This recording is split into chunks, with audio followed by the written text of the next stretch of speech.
HOA Karen called 911 after docking at my spot, then screamed as her Audi was lifted by a tow crane.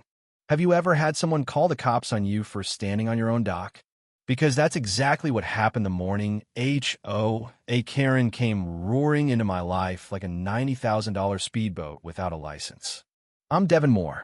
I live in a small lakefront community in Missouri that used to be peaceful, until a new HOA president floated in from out of state with big hair, big lies, and an even bigger attitude.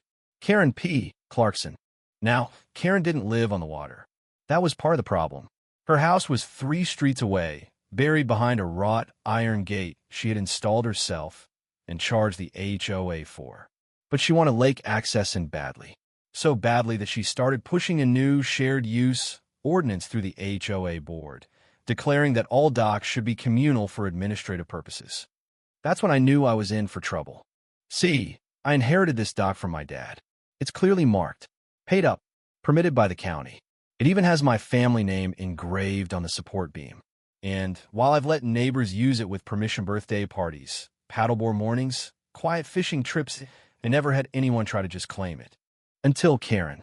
It started small. First, I noticed muddy footprints and crushed tackle on the edge of the pier. Then a folding chair appeared with HOA property stenciled across the back in hot pink. One morning, I found her kayak parked inside my canoe slip. Well, I confronted her about it. She didn't apologize. She just laughed and said, "I oversee community assets. I thought you'd be grateful." Grateful? I grit my teeth, told her firmly that the dock was private, and even handed her a copy of the deed and county permit. Her eyes narrowed behind those giant rhinestone sunglasses. "Oh, I see," she muttered. "One of those residents." I didn't know what that meant until the next weekend. That's when it happened. A bright Saturday morning, I strolled out to the dock with a thermos of coffee, ready to take my skiff out for a spin when I saw it. Karen's boat. A massive, white and teal monstrosity she'd apparently named Karen's Kingdom. It was tied directly in my boat slip, engine still warm, life vest scattered like confetti. I stood there dumbfounded, and then just like clockwork she came waddling down the pier, big straw hat flopping, iPad in hand, barking into her Bluetooth. "I'm sorry," I called out. "Did you not see the private use sign?" She raised a finger without looking at me. "This is HOA jurisdiction. I filed a retroactive access permit. You'll get a copy in your mailbox by Monday." I laughed. That's not how any of this works. And that's when she called 911. I wish I was joking. She whipped out her phone and started shouting about a hostile man threatening HOA officials with dock weapons. Yes, dock weapons. The dispatcher must have known better because no patrol came. But my neighbor, David, who works for the city and was watching the whole thing, did something way better. He called code enforcement. And that's when twist number 1 hit. Turns out, Karen's boat? Completely unregistered. No state tags. No verified launch permit. In fact, it had been stored in a vacant commercial slip that she'd bribed her cousin into giving her access to illegally. The marina manager was furious when he found out. But that's not all. Twist number 2? Her Audi. Oh yeah, the pride and joy of every HOA Queen's garage. It had been parked illegally in a fire lane near the dock for weeks according to the marina's lot camera. She'd peeled off the no parking sticker 3 times, cussed out the marina security guy, and threatened to raise HOA fees on lazy enforcers. What she didn't realize, that parking spot belonged to my property line. Legally. Her tires were 6 inches across the boundary onto my designated parcel. So while she was ranting to an imaginary cop on the phone, the marina tow truck rolled in. I gave them my lot plat. David handed them the complaint file. And together, we watched as the crane extended. The hook dropped, and Karen's Audi Q5 sparkling silver, complete with a proud HOA president decal on the bumper, rose slowly into the sky. Her scream echoed across the lake like a goose in heat. "Put that down. I am the HOA." But it was too late. The tow truck operator had seen her kind before. He locked eyes with me, gave a little salute, and said, "She left it in drive." That's on her. Karen wasn't just screaming now, she was frothing. Her hands flailed in the air like she was conducting a one-woman opera of outrage. She stomped her soaked flip-flops across the dock, shouting at the tow operator like he'd just kidnapped her child. "You can't do this. I'm the president of this community. I'll have you fired, your boss fired, your entire company blacklisted." He calmly handed her a carbon copy of the tow ticket. "We don't work for the HOA, ma'am. We work for the law." And then she did what only Karen could do. She jumped onto the tow platform. No joke.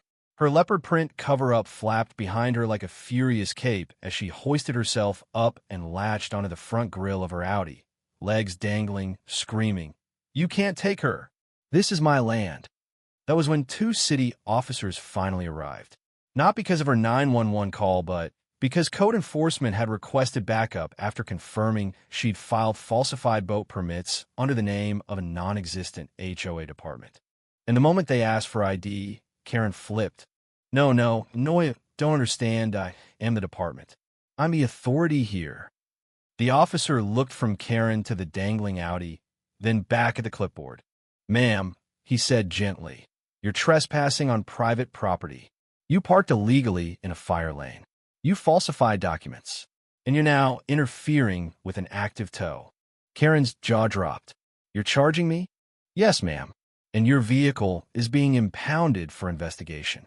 Cue the gasps from the crowd that had now gathered on the beach, fellow residents, weekend fishers, even a group of college kids filming the whole thing with phones in the air. I recognized one of them. He winked at me and whispered, "TikTok gold." Karen finally let go. The Audi was locked down, the tow truck pulling away down the gravel road as she collapsed onto the dock, mascara streaking down her face like river water. And that's when the final twist hit. Because while she was busy grandstanding on the pier, county records went viral. David's cousin, who worked for the local zoning office, leaked that Karen had been forging HOA executive orders to override city zoning rules for nearly 9 months. She'd pushed contractors into granting her discounts on permits, all while never having an actual vote from the HOA board, which she dissolved in secret during a closed session meeting. Translation: Karen wasn't just in trouble, she was cooked. By the following Tuesday, she was served with 3 charges: falsifying municipal records, obstruction of enforcement activity, and unauthorized use of private land. And the cherry on top? She was hit with a lifetime ban from launching any watercraft from the city's marinas. The HOA board what was left of it held an emergency meeting. And for the first time in 5 years, over 70 residents showed up in person. They voted Karen out in a unanimous sweep. When asked if she had any final words, she just muttered something about haters and poor leadership standards. And me? I didn't gloat. Not much anyway. I simply took my little boat out the next morning, watched the sun rise across the glassy lake, and smiled as I passed the empty slip where Karen's kingdom used to be. The dock was peaceful again. Still mine. Still sturdy. Still standing. We painted over the HOA property chair and replaced it with a hand-carved bench Grandpa made before he passed. Burned into the wood, right on the backrest, are these words: "Respect doesn't float. It's anchored." And every time someone comes by the dock now, they ask about the Audi story. Some laugh, some shake their heads, but everyone agrees. That day, justice didn't come from the sheriff's badge or the judge's gavel. It came from a tow crane and the sound of 4 wheels leaving the earth with poetic timing.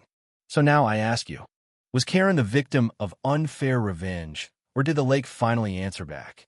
True or false, you decide. The end.